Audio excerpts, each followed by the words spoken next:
안녕하십니까. 오늘 아침에는 연애신 시대소망 388페이지에서 390페이지까지를 읽어드리겠습니다.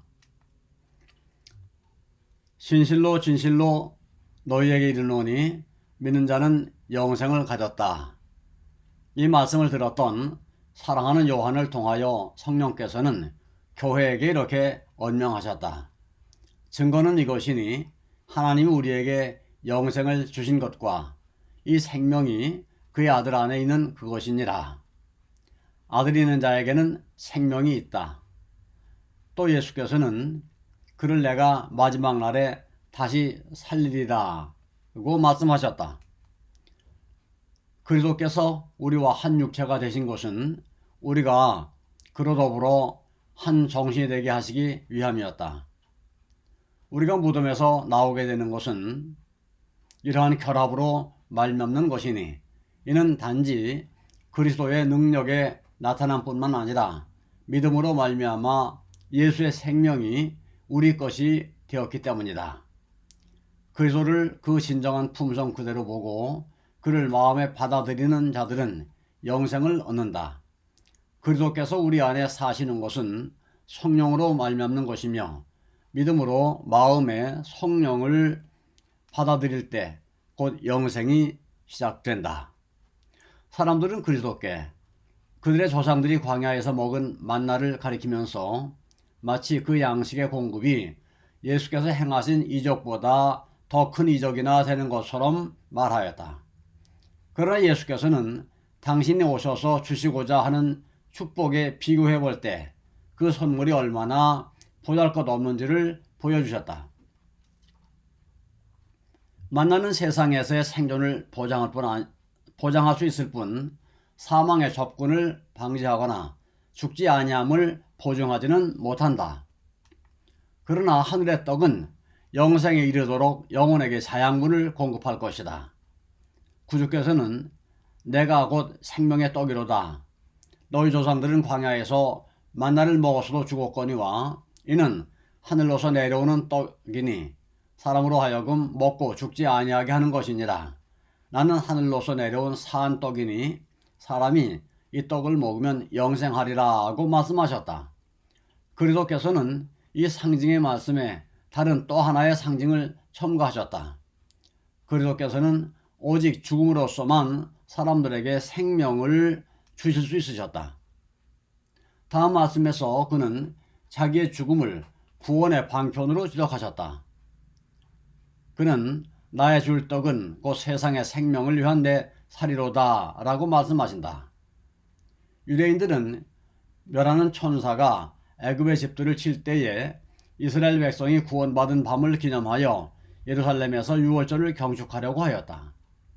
하나님께서는 그들이 유월절 양에서 하나님의 어린 양을 보고 그 표상을 통하여 세상에 생명을 주기 위하여 자신을 바치신 분을 받아들이기를 원하셨다. 그러나 유대인들은 표상 그 자체를 가장 중요시하는 반면에 그 의미는 무시하였다. 그들은 주님의 몸을 식별하지 못하였다. 그리스도께서는 유월절 봉사에서 상징된 진리를 말씀으로 가르치셨다. 그러나 그 진리는 여전히 식별되지 못하였다. 랍비들은 성을 내면서 이 사람이 어찌 능히 제사를 우리에게 주어 먹게 하겠느냐고 부르짖었다. 그들은 마치 니고데모가 사람이 늙으면 어떻게 날 수 있삼나이까 라고 물었을 때 그리하였던 것처럼 예수의 말씀을 문자적인 의미로 이해하는 채 하였다.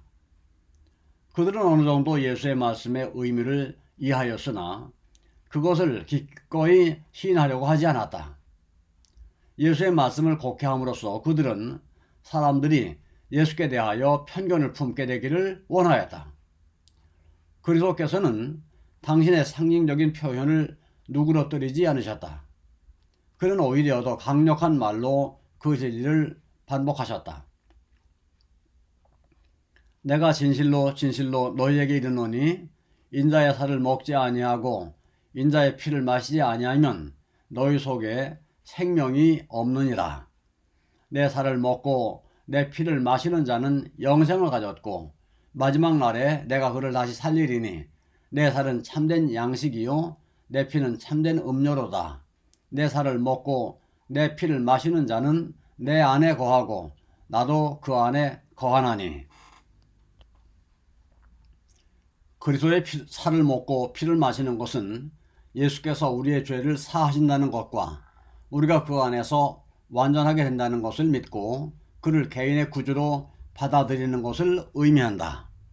우리가 예수의 성품에 참여하게 되는 것은 그의 사랑을 바라보고 그의 사랑을 깊이 생각하고 거기서 깊은 감명을 받음으로 말미암는 것이다. 양식이 신체에 영향을 주듯이 그리스도께서 우리의 심령에 영향을 끼치셔야만 한다. 음식은 우리가 그것을 먹지 않는 한 또는 그것이 우리 신체의 한 부분을 구성하지 않는 한 우리에게 아무런 유익도 끼칠 수 없다. 그와 같이 우리가 그리스도를 개인의 구주로 알지 않는다면 그분은 우리에게 아무런 가치도 없다. 이론적 지식은 우리에게 아무런 유익도 주지 못한다. 그리스도를 먹고 그를 마음에 받아들여 그의 생명이 우리의 생명이 되게 하여야 한다. 그의 사랑과 그의 은혜가 우리의 생애에 소화되어야 한다. 그러나 이런 상징도 신자가 그리스도와의 관계에서 갖는 특권을 나타낼 수 없다. 예수께서는 살아계신 아버지께서 나를 보내심에 내가 아버지로 인하여 사는 것 같이 나를 먹는 그 사람도 나로 인하여 살리라고 말씀하셨다. 하나님의 아들께서 아버지를 믿는 믿음으로 사신 것처럼 우리도 그리스도를 믿는 믿음으로 살아야 한다. 예수께서는 자신을 하나님의 뜻에 완전히 내어 맡기셨으므로 그의 생애에는 아버지께서만 나타나셨다. 그는 모든 일에 우리와 한결같이 시험을 받으셨지만 그를 애워싼 악에 의해 더럽힘을 받지 않으시고 세상을 사셨다. 이와 같이 우리도 그리스도께서 이기신 것처럼 이겨야 한다. 그대는 그리스도를 따르는 자인가? 그렇다면 영적 생애에 관하여 쓰여진 모든 기록은 그대를 위하여 기록된 것이며 이 모든 것은 그대 자신을 예수께 연합시킴으로써 얻을 수 있을 것이다. 그대의 열성은 시들어지고 그대의 처음 사랑은 식어가는가? 그리스도께서 주시는 사랑을 다시 받아들여라. 그의 살을 먹고 그의 피를 마셔라. 그리하면 그대는 아버지와 아들과 더불어 하나가 될 것이다. 불신하는 유대인들은 구주의 말씀 가운데서 문자적인 의미 이외에 다른 뜻은 보려고 하지 않았다. 의문의 율법상 피를 먹는 것은 금지되어 있으므로 그들은 이제 그리스도의 말씀을 신성을 모독하는 말로 해석하고 저희끼리 이에 대해서 논란하였다. 심지어는 대부분의 제자들까지도 이 말씀은 어렵도다. 누가 들을 수 있느냐고 말하였다. 구주께서는 그들에게 대답하시면서 이 말이 너희에게 걸림이 되느냐? 그러면 너희가 인자의 이전 있던 곳으로 올라가는 것을 볼 것 같으면 어찌하려느냐? 살리는 것은 영이니 육은 무익하니라. 내가 너희에게 이른 말이 영이요 생명이라고 말씀하셨다. 세상에 생명을 주는 그리스도의 생명은 그의 말씀 가운데 있다. 예수께서 질병을 고치시고 마귀를 내어 쫓으신 것은 그의 말씀으로 하신 것이었으며 말씀으로 바다를 잔잔하게 하시고 죽은 자를 일으키셨으며 사람들은 그의 말씀에 능력이 있음을 증언하였다. 구약의 모든 선지자와 교사들을 통하여 옛적에 말씀하신 것처럼 그는 하나님의 말씀을 말하셨다. 온 성경은 그리스도를 나타낸 것이며 구주께서는 당신을 따르는 자들의 믿음을 말씀 위에 고정시키기를 원하셨다. 육체로 계신 예수께서 물러가실 때 그 말씀은 그들의 능력에 원천이 되지 않으면 안 되었다. 그들의 주와 같이 그들도 하나님의 입으로 나오는 모든 말씀으로 살 것이었다. 우리의 육체의 생명이 음식에 의하여 유지되는 것처럼 우리의 영적 생명도 하나님의 말씀으로 유지된다. 그리고 사람마다 스스로 하나님의 말씀으로부터 생명을 얻어야 한다. 재앙분을 위하여 스스로 먹지 않으면 안 되는 것처럼 우리도 그 말씀을 우리 각자를 위하여 받지 않으면 안 된다. 우리는 단지 다른 사람의 지식을 중개로 하여서만 말씀을 얻어서는 안 된다. 우리는 하나님의 말씀을 이해하기 위하여 하나님께 성령의 도우심을 구하면서 깊은 주의를 가지고 성경을 연구하여야 한다.